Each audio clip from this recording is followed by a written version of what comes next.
Hello అండి, జై శ్రీకృష్ణ.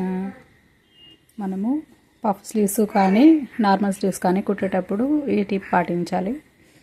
ముందుగా హ్యాండ్స్ మొత్తం కుట్టాను. తర్వాత లెఫ్ట్ సైడ్ కోసము ముందు భాగం ఏదైతే వస్తుందో దానికోసం ఇట్లా మార్కింగ్ పెట్టుకొని తర్వాత దాని మీద స్టిచ్ వేసి తర్వాత కట్ చేసుకోవాలి. చూడండి, ఇట్లా ఫస్ట్ ఇక్కడ నుంచి ఇక్కడికి 1.5 మార్కు పెట్టేసి ఇక్కడ 2 ఇంచులకు మార్కింగ్ పెట్టేసి ఇక్కడి నుంచి ఇక్కడికి హాఫ్ ఎక్కడైతే వస్తుందో అక్కడ ½ ఇంచు మీద 2 గీతలు అంటే 7 గీతల మార్కింగ్ పెట్టేసుకొని ఈ షేప్ తీసుకొని ఫస్ట్ ఇక్కడి నుంచి ఇక్కడికి కుట్టు వేసి తర్వాత కట్ చేయాలి.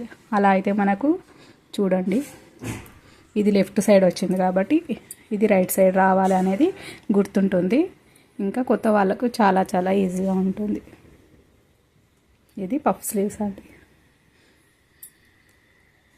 జై శ్రీకృష్ణ.